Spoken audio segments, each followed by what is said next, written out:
We begin with the reports of this cover-up inside the Trump White House, based on what Nicole and I were just discussing, which is there is a probe that has been quite effective at overturning all kinds of evidence from that fateful day of the insurrection. There is, though, they have now discovered an over 7-hour gap in the formal, official, legally required White House phone logs that went over to the Select Committee. So basically from about 11 a.m. in the morning till just approaching 7 p.m., which is, of course, the key time that everything went down from the Stop the Steal rally to the insurrection to the violence. Well, that's when they're missing the White House logs. This is from Washington Post reporting. We also know House Majority Leader Kevin McCarthy was calling Trump that afternoon. That's during this now missing period.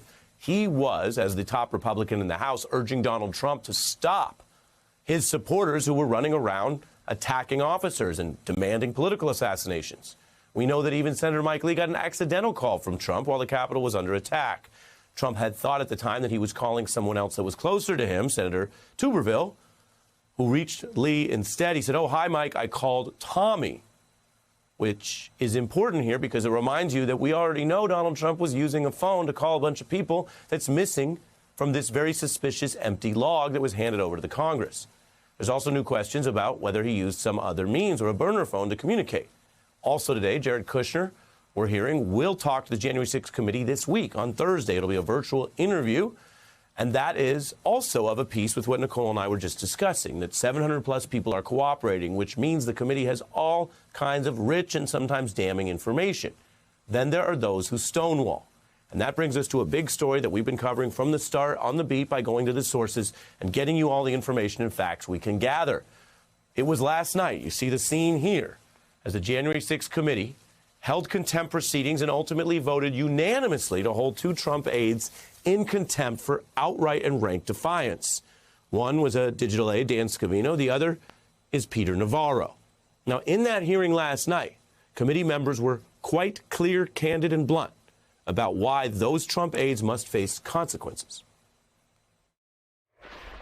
Peter Navarro's testimony is integral to our investigation. The former president trusted Mr. Navarro as a spokesman and confidant. Mr. Navarro insists that he is above the law. This is America, and there's no executive privilege here for presidents, much less trade advisors, to plot coups. There are many reasons why this blanket assertion of executive privilege lacks merit, as a matter of law and as a matter of common sense. What, Mr. Scavino and Mr. Navarro, are you covering up? Who are you covering for? Who are you covering for? That's a big question, especially when you think about what I just mentioned. The president's own top aide and son-in-law, Jared Kushner, is testifying. So why can't you share what you're doing? And that brings to that key moment from inside the room, a bit of history unfolding. It's what Nicole Wallace mentioned. Peter Navarro has been claiming his view, his assertion of his own executive privilege as the reason that he will not address this committee despite a lawful subpoena. But, of course, he admitted to some of the very things they want to question him about, including the outlines of a coup, in an interview right here on MSNBC's The Beat. And that brings us to this moment, which I'm going to play for you so you can see exactly what happened inside the committee room, although it does touch on journalism and what we've heard here on MSNBC. This is how the committee uses that interview as its new evidence for contempt. Mr. Navarro made multiple media appearances during which he discussed his various roles in the events that culminated in the January 6th attack. I'd like to play a media clip right now. Can you please cue the clip? What about this interview, which is kind of interesting, is like I have so much knowledge to share with you about what I was involved in and what I know. Given that you've told me that you have a plan that you push to delay or deal with the certification, you've told me 100 members back it, and you've said in public Trump was on board. If you say all those things out here, why risk a legal battle or going to jail to refuse to discuss them with the committee under oath?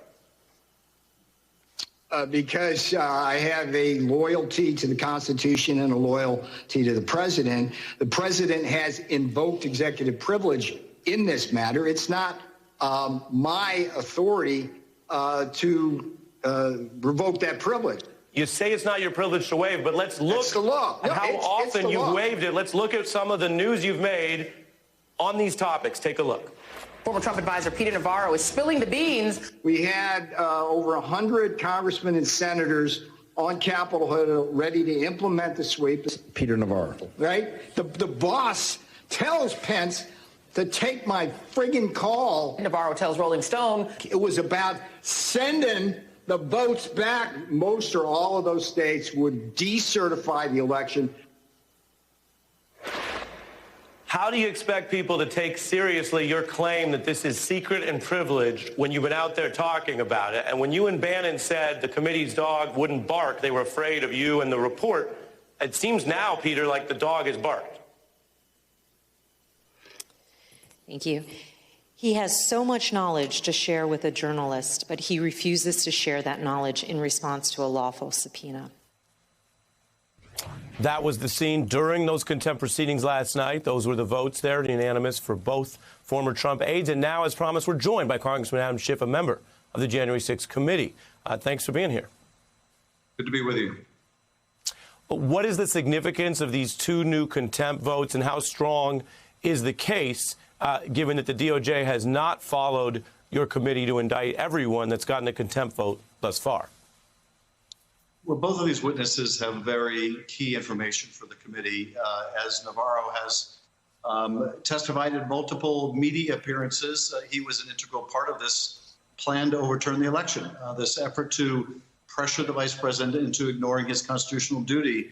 Likewise, Scavino, one of the president's social media people, was involved in pushing out the message about massive fraud in the election, was present for meetings with the president on both January 5th and January 6th, may have played a role in the production of that video. So another key witness, both of them simply failed to appear.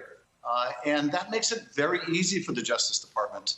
There's no right, no privilege that simply allows you to say, I'm not even going to bother to show up, to claim privilege. And if they did show up, people like Mr. Navarro, of course, would have a very difficult time explaining, as indeed he did during your prior appearance, why he can talk about all these things in his book. He can talk about all these things in media interviews or on Steve Bannon's podcast or wherever, but he can't talk about these things under oath before Congress. That's not going to fly. It didn't fly with us, and it won't fly with the Justice Department either.